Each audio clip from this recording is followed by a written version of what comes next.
This is my instant match review to the Tottenham Hotspur 3, AZ Alkmaar 1, Europa League last 16 game. And Tottenham, the most important thing, Tottenham are through. 2 goals from Odegaard, 1 from Maddison.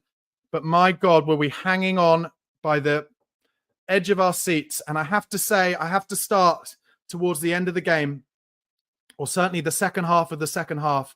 Tottenham played the first 60 minutes of the game absolutely brilliantly.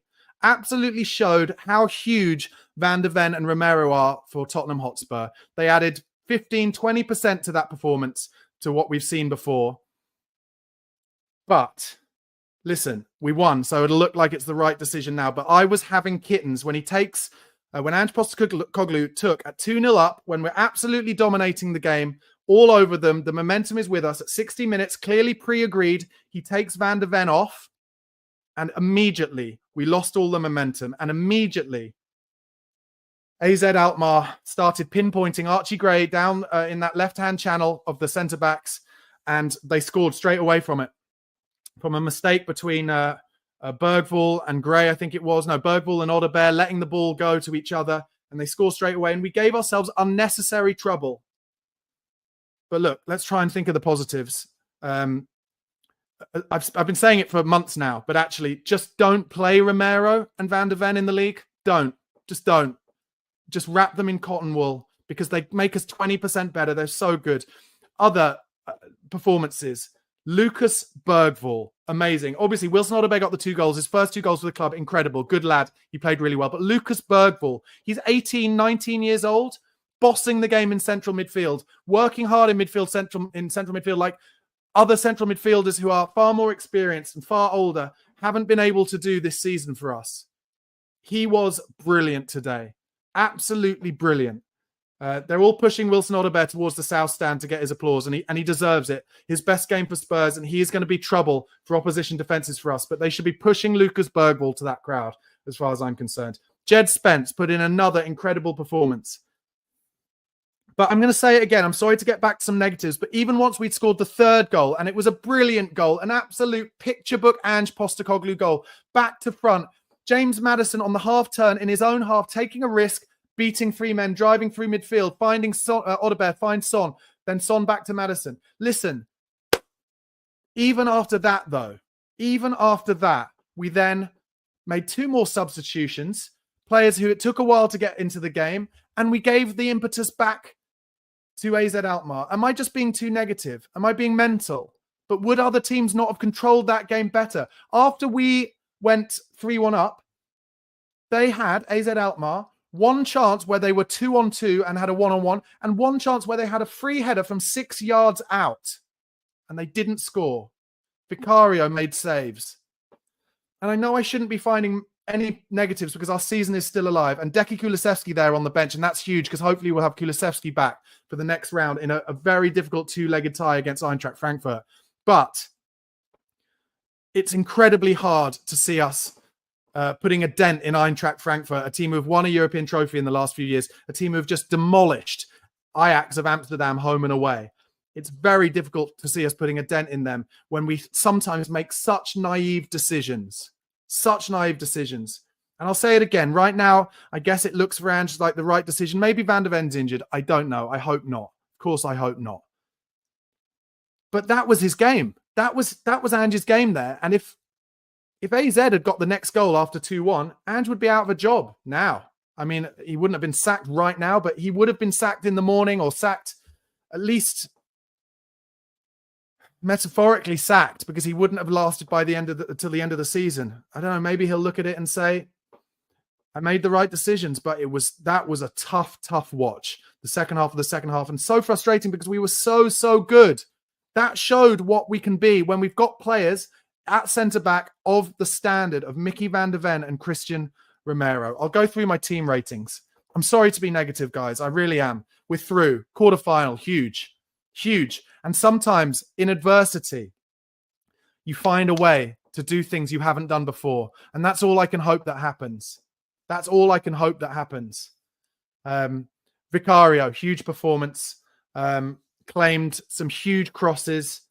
Made some big, important saves. He has proven the difference for Spurs over the last few weeks. Huge performance from Big Vic. I'll give him an 8 out of 10.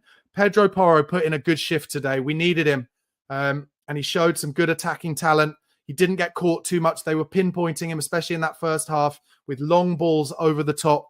He dealt with it pretty well. Really helped, though, by Romero helping him out there. We've really missed Romero.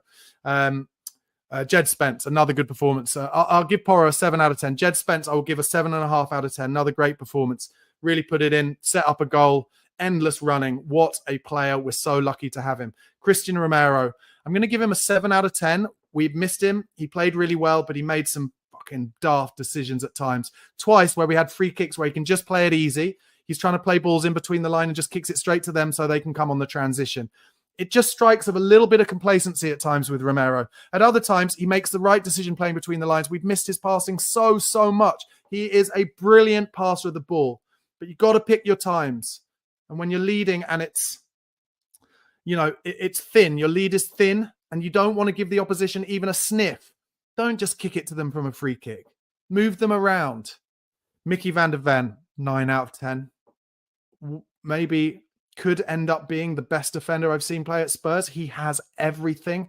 Since he's been injured, and I've only obviously seen him play that 45 minutes, was it against Elfsborg, and then today, 60 minutes today. It's almost like he's started believing in himself more as well, because he just shoves people off with his body, and he uses his pace when he needs to, and when he doesn't need to, he just uses his body. What a player. Oh my God, what a player. When teams try and press us, when they try and press him, he just beats them around the outside and gets it into Son's feet, and we play football that way. What a player. And, I was absolutely scathing about Ange for taking him off. I thought we had to risk keeping him on the pitch. Now that we've got through, maybe it's the right decision, but honestly, the difference, once Van der Ven had gone off the pitch, chalk and cheese. And that's no offense to Archie Gray, who, don't forget, isn't even a centre-back. And I guess because no Danso would have come on for him. But Archie Gray and Ben Davies, neither of them are centre-backs by trade. But Van der Ven, 9 out of 10. In midfield, BERGVALL, 9 out of 10. I've waxed lyrical about him. What a player. Sign him up, give him more money, get him a 10-year contract. Chelsea him. Fantastic. Maddison, 9 out of 10. Took the game by the scruff of the neck. Showed how important he is to us. But Ange took him off with 20 minutes to go. Why?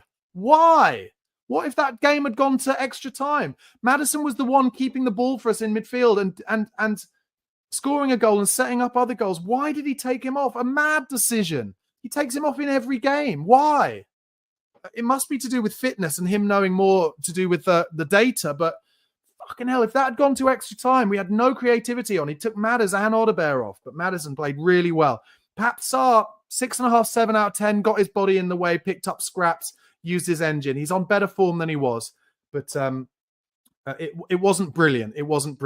Odebear, 9 out of 10, 9.5 out of 10, 2 goals in the right places. His best game for Spurs by miles. He showed to me why he should be playing on the right. He should start on the right ahead of Brennan Johnson every game now. Get down the outside, stretch us. And that gave more space for Son, who had a bad start in the game. I was slagging him first half. Terrible decision-making, bad passing. But he really grew into it. And as a result, I would give him a 6.5, 7 out of 10. And Solanke, a 7.5 out of 10, made good decisions most of the time. Only once made a mistake at the back end of the game where he should have held it up, gave it away.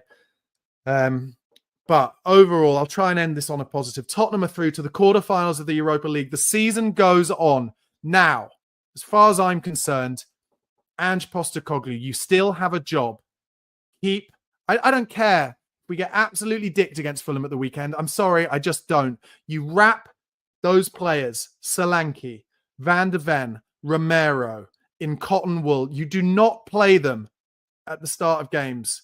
You do not, because I'm telling you, if I watch a Premier League game and I see Mickey van der Ven or Romero pull up with a hamstring so that they cannot play in those Eintracht Frankfurt games, I'm done with you. I'm done with you. That would be mental. And maybe you're looking at this and thinking it's a bit hypocritical considering I really wanted Van der Ven to stay on the pitch. But tonight was everything. Tonight was everything for Spurs. And that's why I don't know last time I was as angry watching Tottenham as I was in that second half. Because it was all or nothing. And Ange took some decisions that almost acted as if he didn't think that. So wrap them in cotton wool. Get them sleeping in hyperbaric chambers. Put them in protective boots even though they've got nothing to protect. No injuries. Everything. They are our only chance of going further in this competition. We only have a chance of beating Eintracht Frankfurt if we play Mickey van der Ven, Christian Romero, and Dominic Solanke. So wrap them up. Take it easy, boys. It's all or nothing. Quarterfinal. Last time we were in the quarterfinal was against Seville. We lost. But last time we were in a European quarterfinal, Manchester City over 2 legs. First European game at the Tottenham Hotspur Stadium. And when we play Eintracht Frankfurt in that home game, and it'll be the first leg of the fixture, I think, at home, because of some ridiculous situation where Chelsea have managed to get ahead of us in the first leg because both games can't be played in London at the same time. We need the Spurs fans to get behind us properly. We need huge performances. But we're through. And I'm sorry for the negativity. I am. But maybe let me know in the comments. Did you feel different? Were you as wound up as I was? Because we were so good in the first 60 minutes, 55 minutes. So good. And the frustration is in how quickly it can change and how much the belief within that team changes when the best team aren't out there. So we need to get that best team out there as much as possible. Okay, guys, that's been my instant match reaction. Thank you so much for watching. Please do press like. Please do press subscribe to the channel. I really appreciate it. And come on, you Spurs.